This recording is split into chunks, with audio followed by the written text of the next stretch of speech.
Assalamualaikum warahmatullahi wabarakatuh. Selamat siang semuanya. Perkenalkan, kami dari kelompok grup GKGT dari kelas 196A25 ingin mempresentasikan hasil mata kuliah Arsitektur Enterprise dengan tema Perencanaan Arsitektur Enterprise, Studi Kasus Perpustakaan Universitas Bina Sarana Informatika menggunakan TOGAF. Di sini kami terdiri dari 5 orang. Yang pertama yaitu ada saya, Muhammad Ridwan, lalu ada Rahmat Fauzi Widianto, lalu ada Muhammad Abdi Salam, Jessica Udria, dan Atika Ramawati. Dari permasalahan yang ada, kami mengambil kasus teknologi informasi pada perpustakaan, yang dimana tujuannya untuk menyelaraskan strategi bisnis dan teknologi pada perpustakaan supaya memberikan hasil yang maksimal. Lalu ada pendahuluan.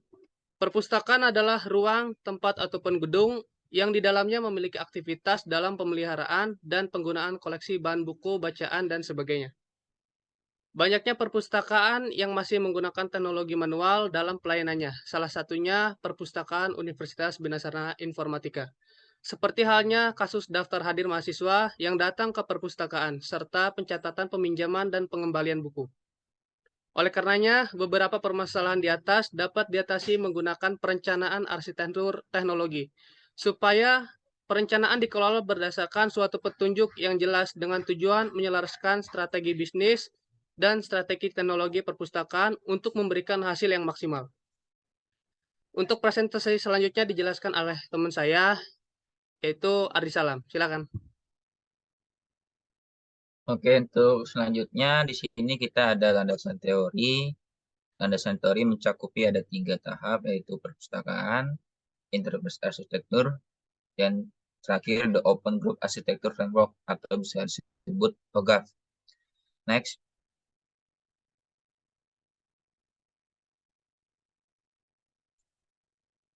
Yang pertama itu perpustakaan, suatu tempat yang memiliki kegiatan menghimpun, mengolah, melayani berbagai macam informasi, baik bentuk buku, terekam, maupun surat kabar, majalah, komputer tape recorder, dan lain. Itu menurut dari PAWID.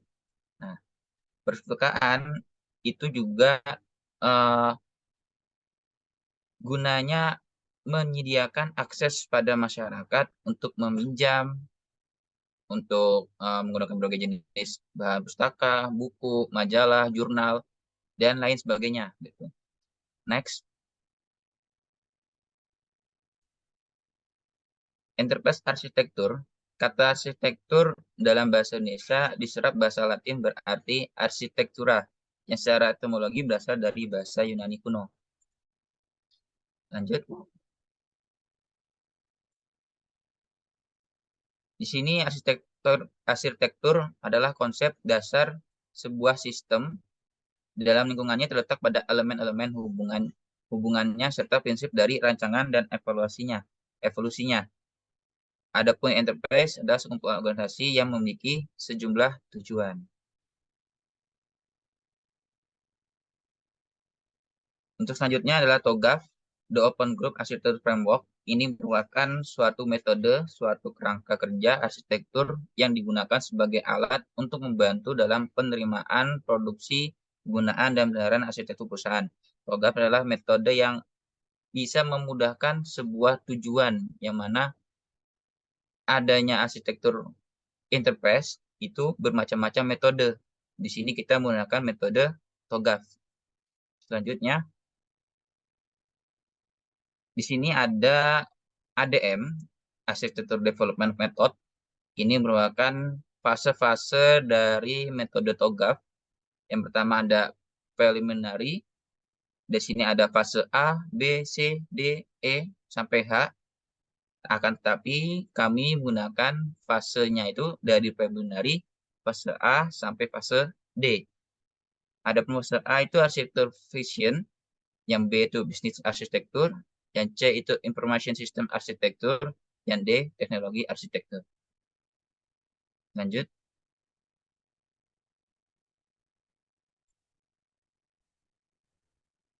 Oke, selanjutnya ada metode penelitian, di mana kami menggunakan tahapan sampai pada fase D, yaitu teknologi arsitektur.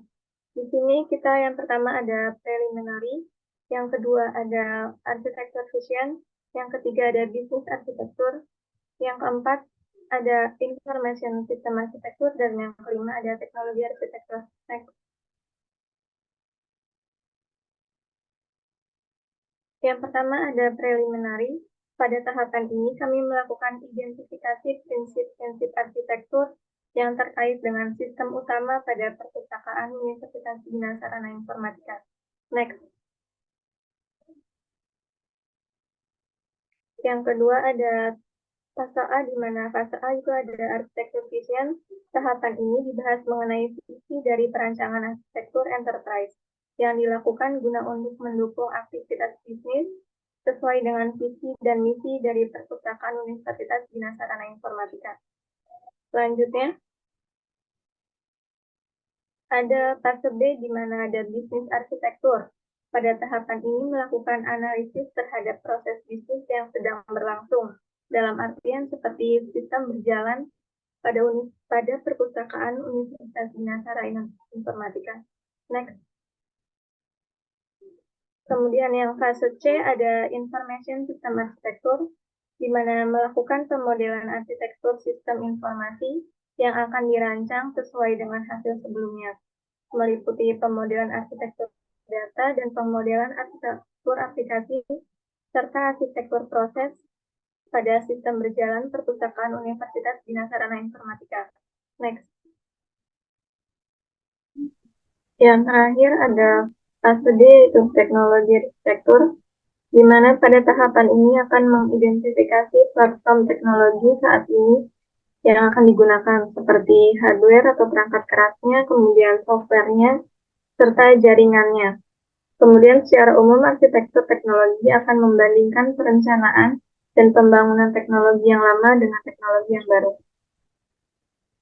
Selanjutnya akan disampaikan oleh Rahmat. Baik, selanjutnya di sini ada hasil dan pembahasan.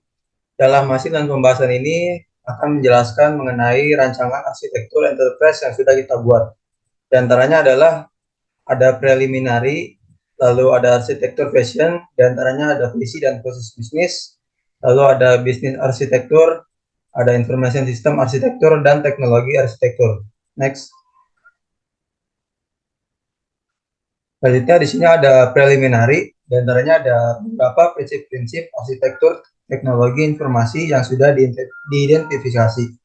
Yang pertama ada kebutuhan sistem dan user harus mengacu pada kebutuhan perpustakaan.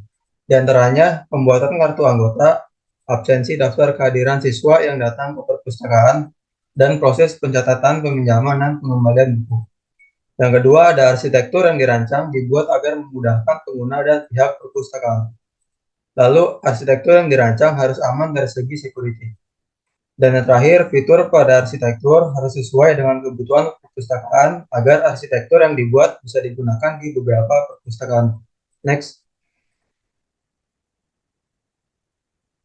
Selanjutnya ada arsitektur vision. Visi di mana yang pertama di sini ada membuat rancangan arsitektur teknologi informasi yang sesuai dengan kebutuhan user dan kebutuhan perpustakaan.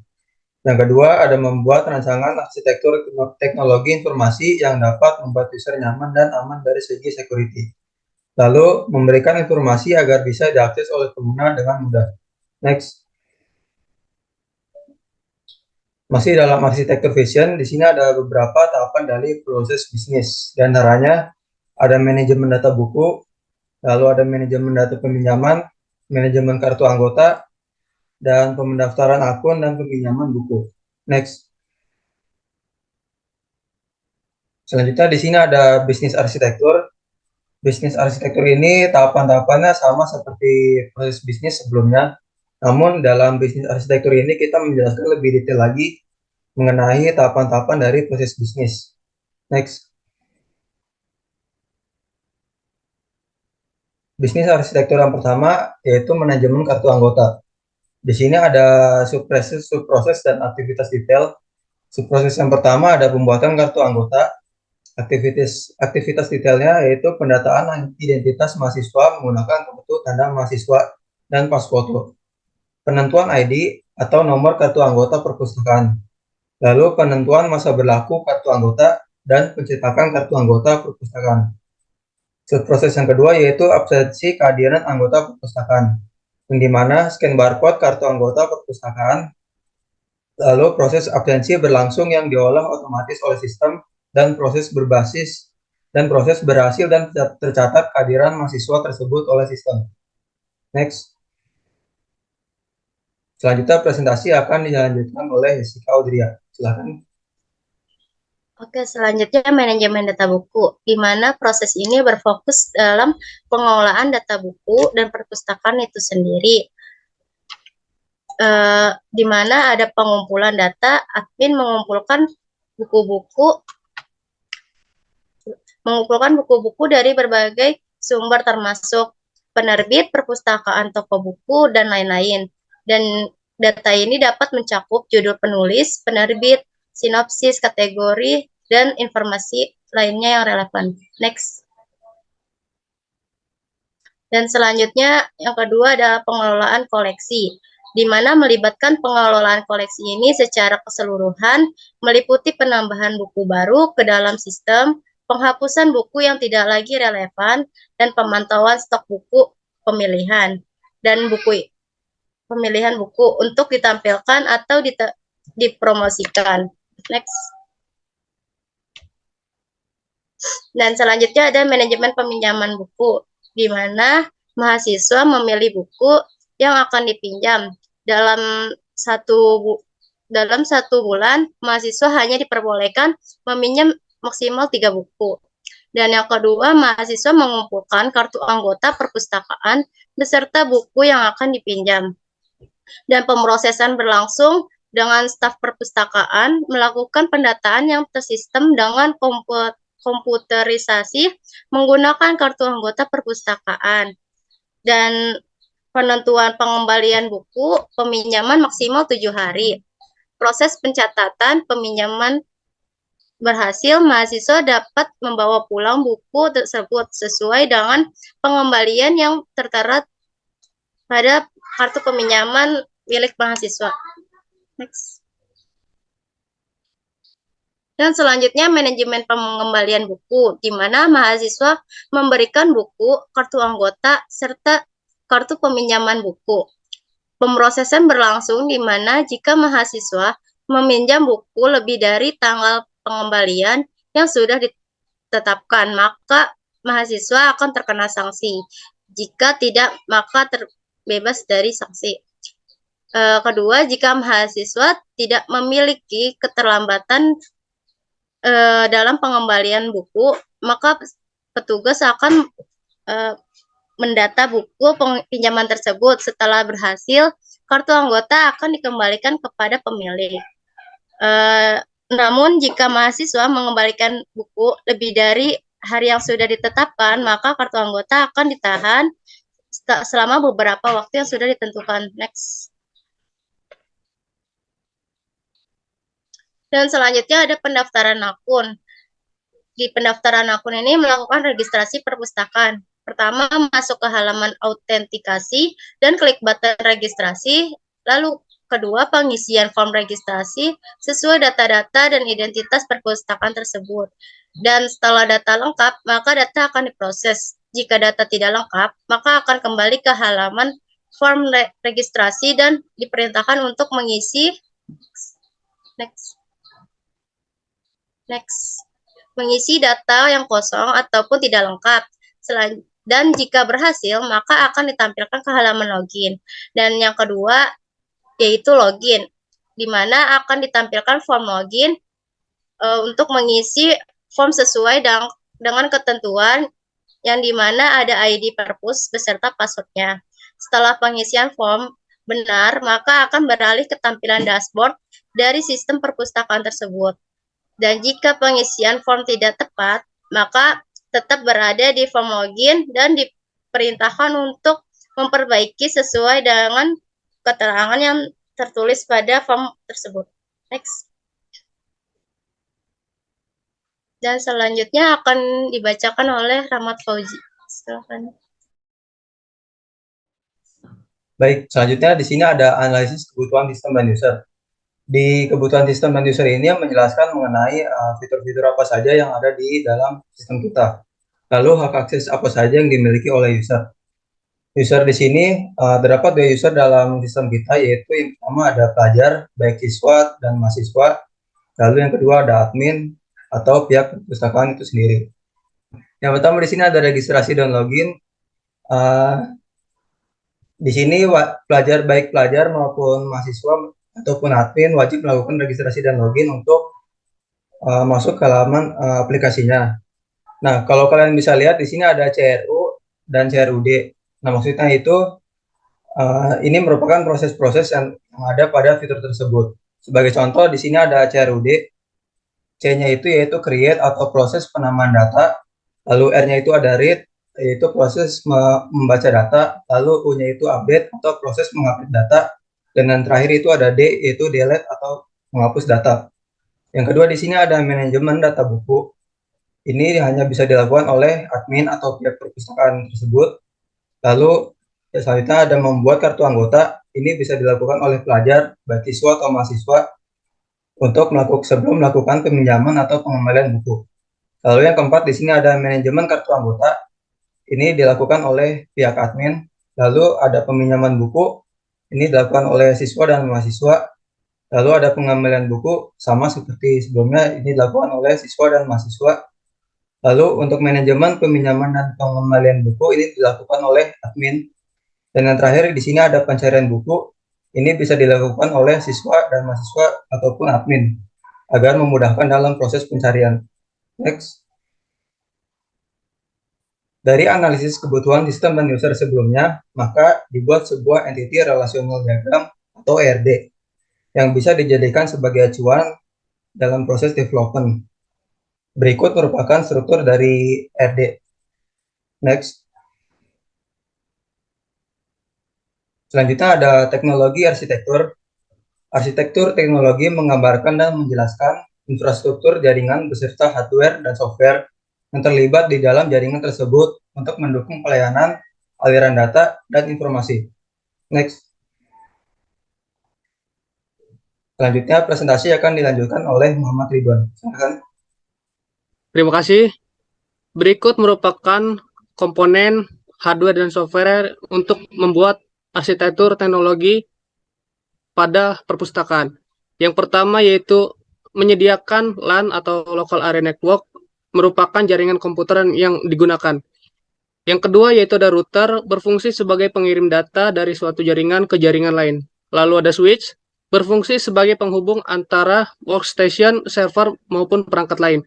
Yang keempat, sudah jelas ya pasti, memakai PC atau laptop sebagai alat media pengelolaan data yang tersebar di masing-masing bidang.